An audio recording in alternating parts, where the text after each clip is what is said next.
Mathieu Béliard et on file à la ferme, Mathieu. Exactement, l'Auvergne, la Haute-Loire plus précisément, Boissey très précisément, où vit Fanny Agostini. Bonjour Fanny. Bonjour Mathieu. Alors depuis votre arrivée à Boissey, votre nouvelle vie consiste en partie à s'occuper de vos animaux, une tâche quotidienne qui vous procure du bien-être, Fanny.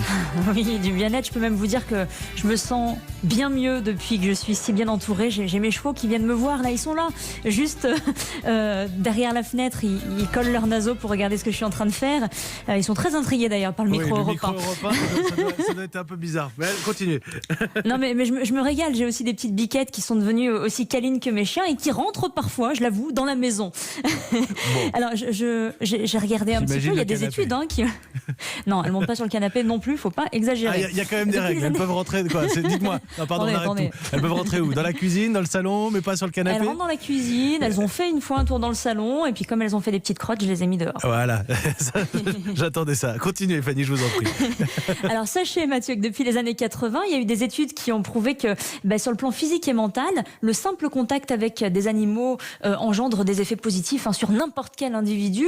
Des recherches qui ont abouti à une vraie thérapie que l'on appelle la zoothérapie. L'animal va venir renforcer l'estime de soi, combler une part de nos besoins psychologiques et émotionnels. Les animaux peuvent même aider à sortir d'un état dépressif, lutter contre l'isolement, stimuler la mobilité ou encore accompagner des personnes psychologiquement fragiles ou atteintes de maladies comme Alzheimer ou l'autisme. Et il paraît que ça peut même aider à la concentration.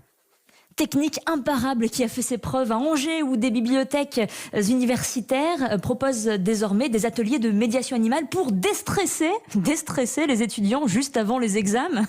Et encore plus fort, Mathieu, aux États-Unis, il existe le Wild Horse Inmate Programme qui permet aux prisonniers de canaliser leur colère. On leur met entre les mains un cheval de 500 kilos qu'ils doivent dresser. Et là, il n'y a pas 36 solutions.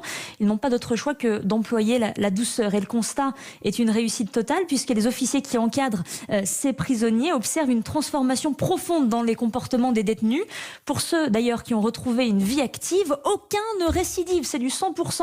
Alors qu'en temps normal, 60% des prisonniers repassent derrière les barreaux dans les 3 années suivant leur remise en liberté. Et alors on dit même que les animaux ont la faculté de ressentir nos tensions, notre anxiété, notre tristesse.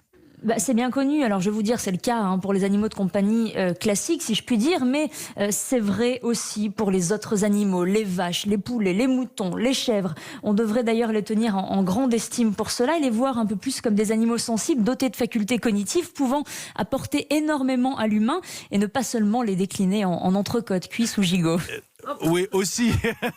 Non mais alors là, vous vous rendez compte, on vient de passer 2 minutes où on aimait les animaux, on leur faisait des câlins, ils empêchaient les prisonniers de récidiver, et d'un seul coup, là, vous m'avez ouvert l'appétit. Moi, je peux rien faire d'autre. Quand je vois mes biquettes, je vois pas de côtelettes, je suis désolée. Bon, écoutez,